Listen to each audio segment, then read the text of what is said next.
Bom dia, meu nome é Estevão Ribeiro. Eu vim falar com vocês um pouco de um trabalho de 2 anos que resultou na adaptação do livro de Júlio Verne, Da Terra à Lua. Mas antes de falar disso, eu queria falar sobre como é que esse cara aí, não é um programa de engorda, né? Não é como é que esse cara magro ficou esse cara gordo, não. Mas como é que esse cara aqui, ele começou a se interessar por quadrinhos. Eu comecei a fazer quadrinhos desde cedo, geralmente fazendo só roteiro do material.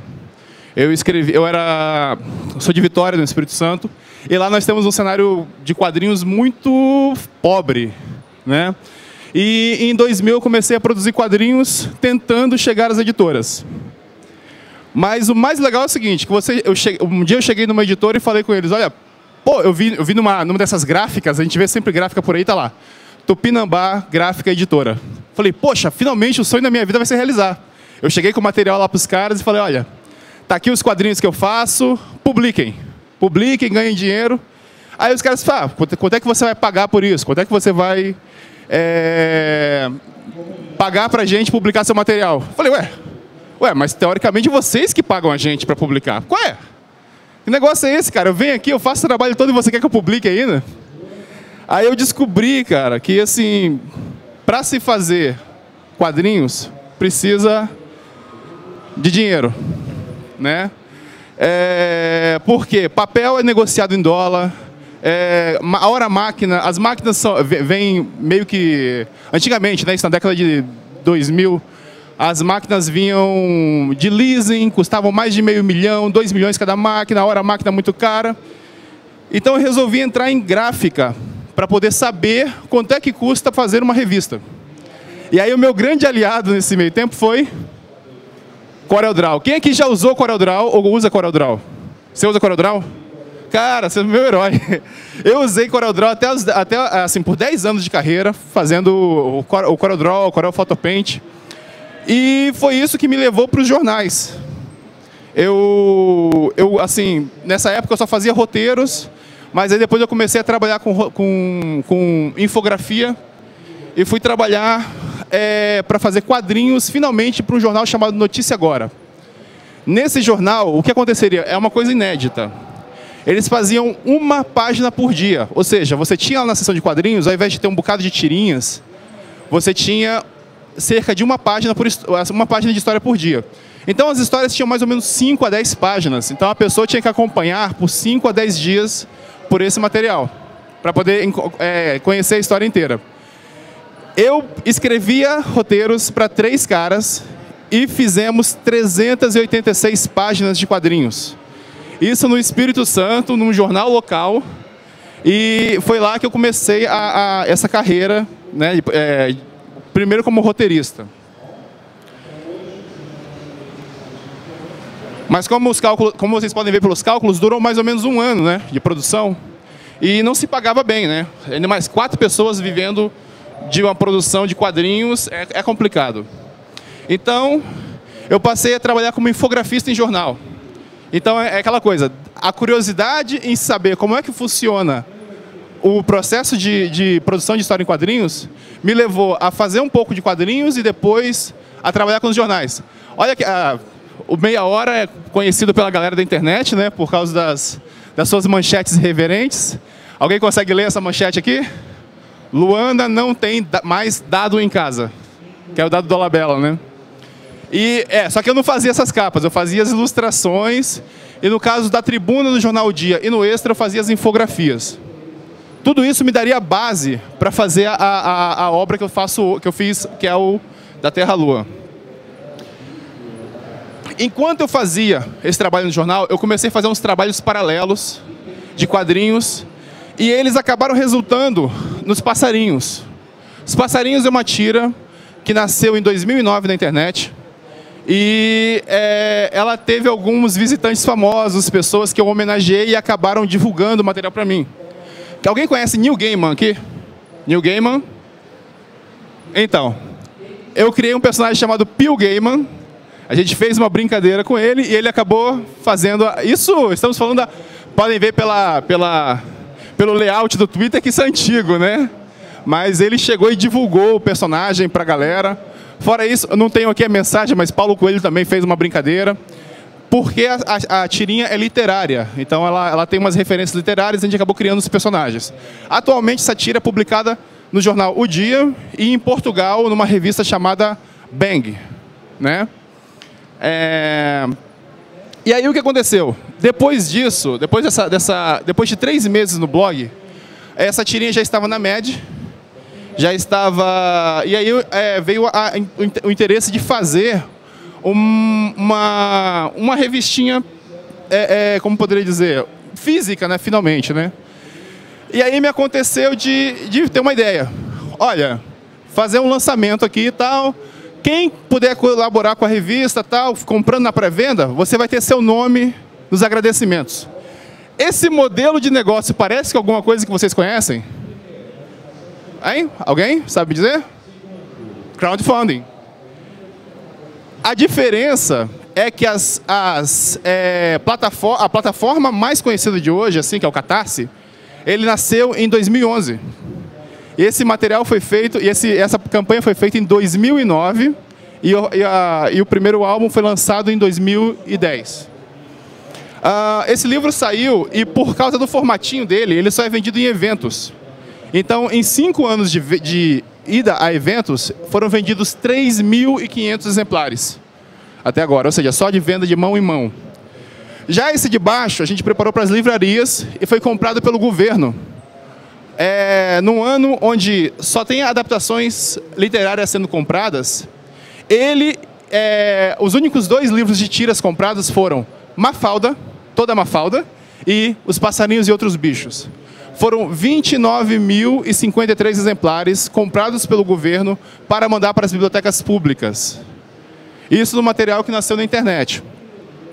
E o terceiro álbum, como a gente tinha muita tira em referência a escritores, eu acabei fazendo o terceiro álbum só com tiras baseadas em escritores. Então nós temos lá, não sei se vocês vão conhecer alguns nomes, Rafael Dragão, Paulo O Coelho, né? A Calopsita Rebouças. A gente pegou todos os nossos colegas e fiz algumas tiras.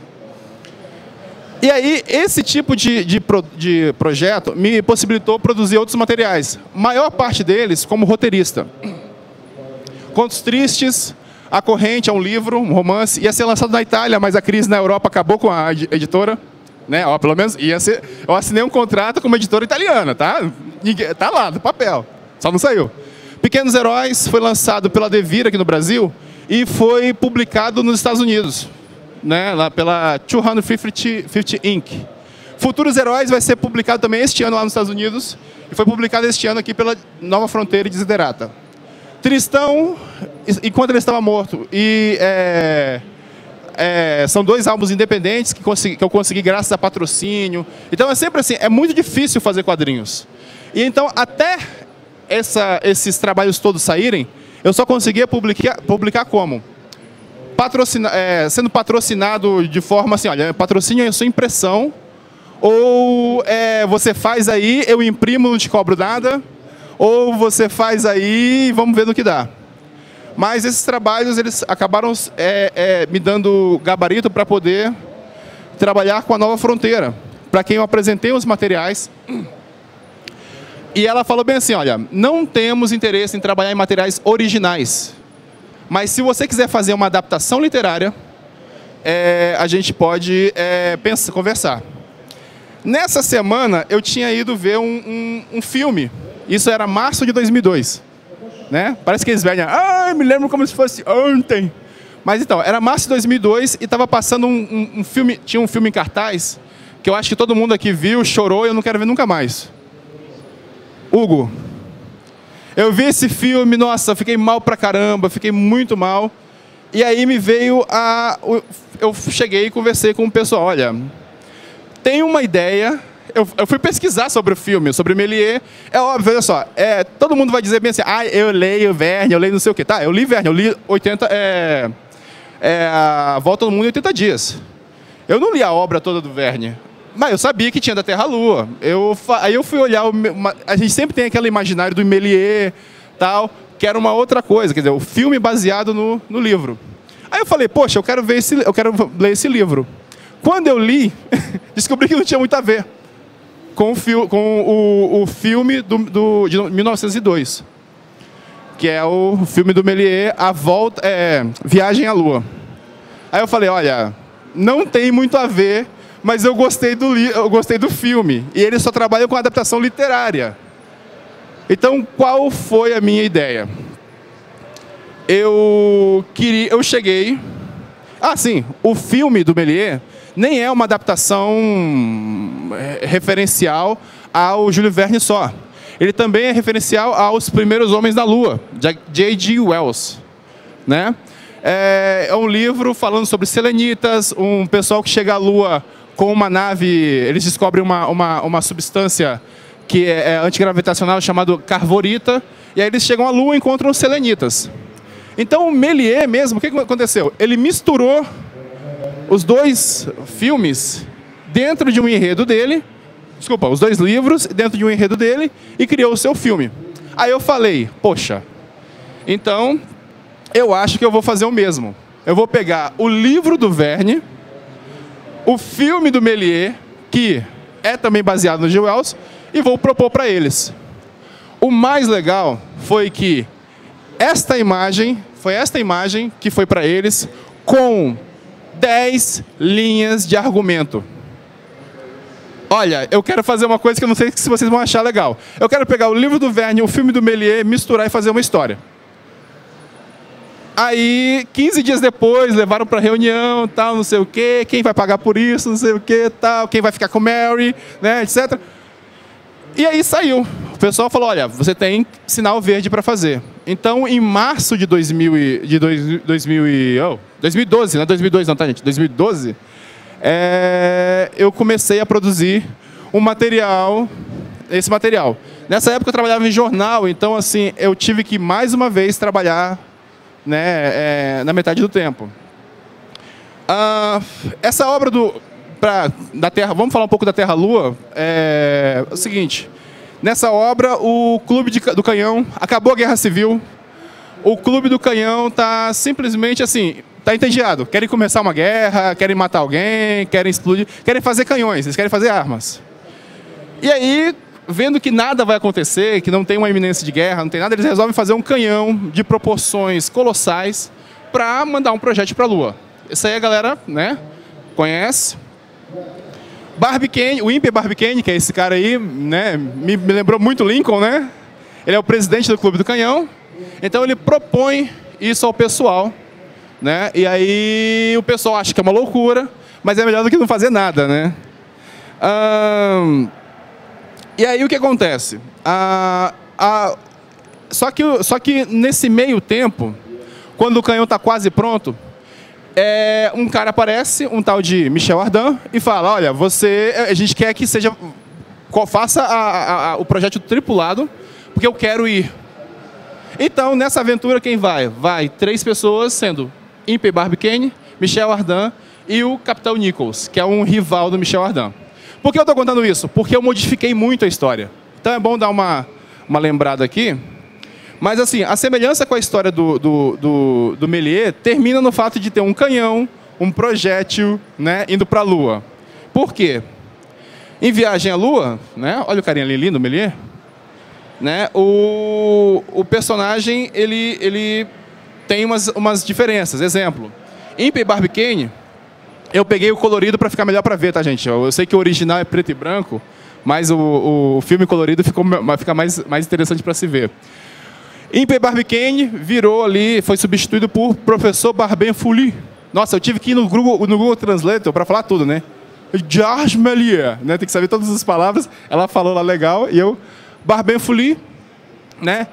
E então nós tínhamos o Imper Barbicane, que é um cara, é um comerciante que virou um soldado, e o Professor Barbenfouly, que era só um astrônomo. Que é um astrônomo, não é só não, um astrônomo, não tinha experiência de guerra. Os canhões, na verdade isso aqui é o canhão como foi imaginado, mas ele não era assim, é enfiado na terra, como se fosse um vulcão. Mas então só para em caráter de comparação, o canhão do Verne e o canhão do Méliès. A partir daí, a gente consegue ver que existem uma diferença crucial no trabalho deles. Primeiro, o Verne ele tinha uma intenção de educar, de mostrar mais sobre geografia, física, química. Ele queria educar dentro do seu livro. Já o Méliès ele queria fazer um trabalho mais alegórico, né, de entretenimento.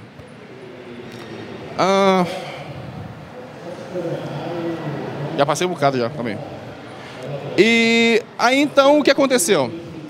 Eu resolvi então juntar os dois. Quando eu resolvi juntar os dois filmes, as duas obras, eu resolvi então. Vocês podem reparar que assim, como eu falei, são 3 pessoas que sobem no projétil, mas ali nós temos 4 pessoas. E há uma grande diferença com relação à obra original. Alguém consegue identificar? Alguém? Eu falei sobre 3 pessoas, falei sobre Barbe Folie. Tem uma mulher ali, né? Então, o que acontece é o seguinte. Quando eu comecei a fazer o material, eu percebi que a única citação à mulher no livro, eu não me lembro de outra, é Michel Ardan se dá muito bem com as mulheres. É a única vez assim, que eu consegui identificar que se fala de mulher no livro de Júlio Verne. No contexto da época, né, tá tudo certo. Mas aí eu tenho uma esposa que é historiadora, que ela devia estar aqui. A minha esposa não veio, ela ia apresentar a palestra comigo, porque foi com ela que eu bati a maior parte dos dados, mas ela não veio porque o nosso enteado quebrou o braço ontem. Então, foi uma correria ontem e ela acabou ficando para lá para tomar conta do rapaz. Rapazinho de 12 anos, né? E aí o que aconteceu? Ela falou assim, olha, eu não sei como você vai fazer isso, mas tu tem que colocar uma mulher. Eu falei, mas eu vou alterar muito a obra. Como é que eu vou chegar a alterar a obra desse jeito, colocar uma mulher no negócio? E aí eu reparei assim, olha, vou pegar o francês. Transformei Michel Ardan em Michel Ardan. Vocês podem reparar que Michel Ardan também, né? Por ele ser o cara que, olha, na verdade, ele é francês, ele decorou o projétil, Então eu falei, olha, vai você, porque eu mudo, né? E aí eu coloquei Michel Ardan como filha do aventureiro Michel Ardan. Então, quer dizer, o personagem existe, mas a brincadeira foi fazer, então, um personagem feminino, a figura de um personagem feminino aí. O legal é que essa personagem está aí não é para interesse romântico. Ela tem um papel forte na história. Ela não é uma pessoa que está falando sobre galanteios. Ela é uma pessoa que está ali pela aventura. Então, é interessante ver essa abordagem, porque é aquela coisa. Não vale a pena você fazer uma mulher só para ser interesse romântico e pronto. Ainda no caso de Michel Ardan, deixa eu ver aqui. E aí, mas como eu falei, eram 4 pessoas que estavam ali ao invés de 3. E aí eu também incluí, obviamente, Barbe Folie, né? Professor e professor. Qual foi a brincadeira aqui? A minha concepção da história da Terra-Lua é a seguinte. A história que eu estou contando é a história que aconteceu. A história que Verne contou é a história oficial. Por quê? Não caberia um francês subir junto com um americano. Não, uma mulher francesa subir com um americano. Tá, um francês pode, mas uma francesa não. Tá, não pode ter feito uma aventura dessa. E o Barbe Folie é um personagem que ele vai ficar sempre nos bastidores. Então ele tem uma presença forte, só que não oficial. Então a HQ, eu brinquei com isso. É um personagem meio que o oculto da história, porque ele não parece ter relevância. Mas é o personagem mais importante da segunda fase da história. A produção do roteiro, o mais legal desse material é que ele foi todo produzido no computador. É legal porque é o seguinte, até mesmo a contratação do serviço. Eu mostrei o portfólio pelo computador, recebi o OK pelo computador, produzi a sinopse, produzi os esboços no Photoshop com uma Wacom Pen and Touch e fui trabalhando todo assim. E até o roteiro. O roteiro foi feito no Celtix, que era uma plataforma que tinha software, agora ela é uma plataforma em nuvem, né? Mas eu preferia ela quando era um software. E o roteiro para 72 páginas foi dividido da seguinte forma. As 45 páginas iniciais são a adaptação do livro do Júlio Verne com as alterações necessárias. Foi o quê? A troca de gênero do Michel Ardan para Michel Ardan, a introdução do Barbicane e algumas coisas foram alteradas para dar uma dinâmica na história. E as outras 27 páginas, elas são sobre da Terra-Lua, ou seja, como é que eu posso falar isso sem falar um spoiler, né? Mas daqui a pouco eu vou ter que falar sobre isso. Como eu falei, o processo foi todo feito no computador. Então vocês podem ver aqui, ó, o esboço foi feito bem toscamente, porque eu sabia mais ou menos... Geralmente, quando você vai fazer um esboço para alguém, você precisa que ele saiba onde está cada coisa. Então, mas como eu já sabia onde desenhar, eu só fiz uma marcação ali, ó, com a ferramenta uma ferramenta um pouquinho com a opacidade menor. Depois eu fiz a arte final e no final a colorização. As referências que eu tenho para a arte foi Hergé. Por ser um material escrito por europeus, produzido por europeus, eu quis então assimilar um traço mais europeu, né? E é mais fácil para eu desenhar também do que fazer um comics da vida e mais bem aceito também pelo tema. E aí o que aconteceu? Lembra que eu falei que eu passei muito tempo em infografia, fazendo infográficos? Isso me serviu para quê? Para poder fazer umas alegorias. Porque eu vou te contar uma coisa. A história do Méliès, a história do Júlio Verne é legal, é fascinante. Mas pô, tem uma hora que entra tanto dado sobre geografia, sobre tudo assim, que você fica que você não sabe como colocar isso nos quadrinhos. Então, alguns recursos foram criados para poder chamar a atenção, da galera. Aqui, então, é o simbolismo da notícia correndo o mundo através do telégrafo, né? Ou seja, os americanos querem fazer um projétil, um canhão para tirar um projétil na Lua, e aí a gente faz a notícia indo para Brasil, Portugal, França, Inglaterra, Japão. Então, a notícia chegando nos lugares. Ali do lado é uma infografia também, olha só.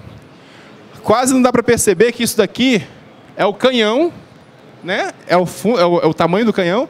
E ali temos, dali de dentro sai projetado o professor Barbet-Fouly e o Barbicane dentro de uma plataforma, né? E ali eles falam sobre Michel Ardan. Também, obviamente, eu não podia deixar Michel Ardan de lado, mas então eu tive que pelo menos dar uma pincelada sobre o que era ele, e aí o Barbicane vai lá, tá ok? O Barbicane vai lá e acha que é o Michel Ardan que vem mesmo, e quando vai ver é Michel Ardan, né? Outro trabalho também foi muita metalinguagem. Para mostrar o esquema do canhão, eu usei o Barbicane desenhando o canhão e os diálogos traçados enquanto ele está falando sobre o canhão são rabiscados como se fossem esboços pelo próprio Barbicane. Então você tem uma ordem de leitura, né, mostrando sobre o canhão, o obus, pólvora, todo tipo de trabalho. Então a ideia de fazer isso é para poder deixar a coisa menos chata para quem vai ler, porque esse material ele foi comprado visando as livrarias, mas principalmente as escolas. Então, você dá um livro como Da Terra à Lua para uma criança ler, sei lá, 10 anos, é meio complicado. Então, você fazer um trabalho assim é mais interessante. Aqui também, você pode ver Michel Ardan ali fazendo a decoração do lugar. Eu fiz embaixo, então, também um plano mostrando a composição do projétil. Michel Ardan, Júlio Verne era um vidente, né? Eu vou precisar contar um spoiler aqui para poder falar sobre isso. Então, quem não quiser ver... spoiler do livro do século XIX, né, gente? Então, assim, quem não quiser ver, fecha os olhos. Spoiler. Tudo bem? Por um erro de cálculo, eles ficam presos na órbita da Lua e depois conseguem voltar à Terra caindo no mar. Ok? Apolo 8 fez o mesmo trajeto de propósito, né? Já o Apolo 13 fez por acidente, né? Gente, e todos os três têm 3 pessoas, tem 3 tripulantes, né? Mas só que como eu queria que eles pousassem na Lua e vissem selenitas, eu preferi o Apollo 11, né? Que pelo menos os caras chegaram lá. E aí colocamos, essa foi a segunda a arte que fizemos, né? Para poder o pessoal, arte promocional. E aqui tem mais um concept, como eles iam ficar inicialmente. Olha, eu tentei fazer a coisa ficar minimamente crível. Por quê? Nessa detonação aí, aqui, vocês podem ver a detonação aqui do livro e a detonação do quadrinho. Eu vou contar um segredo para vocês. Eles morreriam nessa detonação. Eles iam virar qualquer coisa, menos 3 seres vivos no espaço.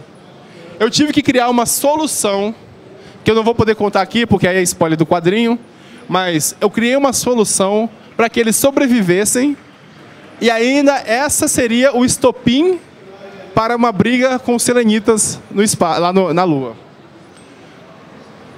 A outra coisa que eu tive que fazer alteração, eu tive que fazer um maquinário, porque né,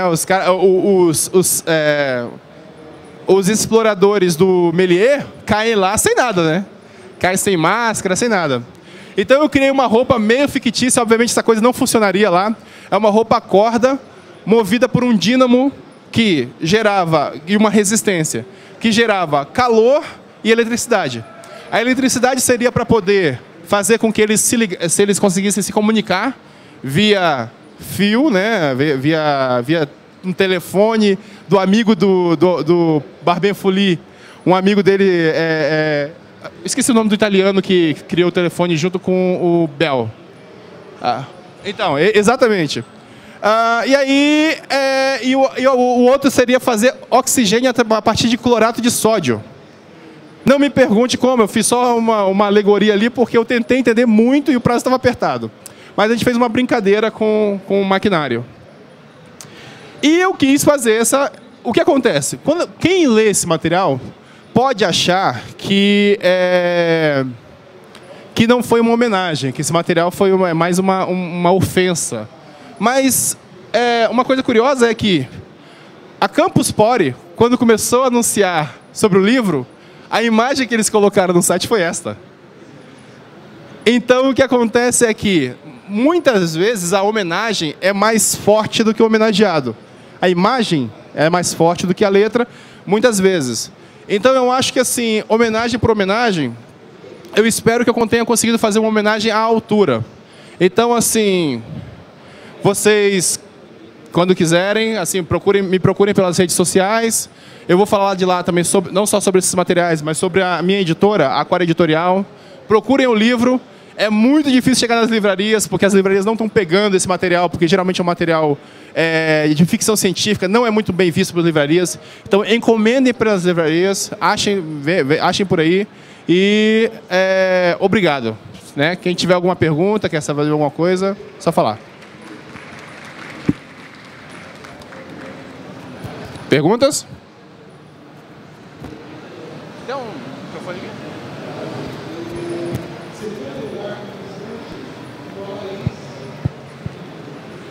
Sim.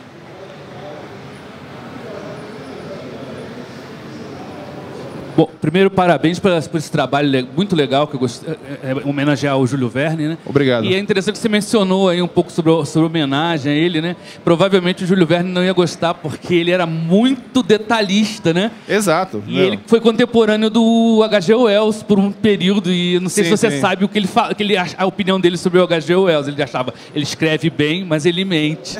Porque a ficção científica, na cabeça do Júlio Verne, tinha que ser uma coisa muito pautada na ciência da época. Então, eu acho isso legal, porque, de certa maneira, você trabalhou um pouco do H.G. Wells ali também, né? Sim, na verdade, assim, era impossível não falar do H.G. Wells falando do Méliès. Né? O grande trabalho do Méliès foi pautado também no H.G. Wells, e assim, não tinha como não poder falar dele e citá-lo na obra. A gente corre risco com problema de direito autoral, coisa assim. A gente fala, olha, a gente homenageou o Méliès. Méliès pegou a ideia do Wells, né? Mas a gente tem esse conflito assim. Mas é um trabalho que eu gostei muito de fazer, é um trabalho que somou muito, porque não era só uma adaptação. Geralmente as adaptações, você pega o livro, você faz mais dividir o texto nos quadros, entendeu? É um livro ilustrado em quadrinhos. Ali não, eu peguei, não tem quase nenhum recordatório, que são as caixas de texto, onde você descreve cenas. É muito mais o trabalho de diálogo, deu muito mais trabalho por causa disso. Foi uma adaptação, os puristas vão achar muito ruim. Quem gosta só de Verne vai odiar, porque eu modifiquei muito material. Mais alguém? Tem o microfone aí, qualquer coisa. Então, acabou. Obrigado, pessoal. Valeu, hein?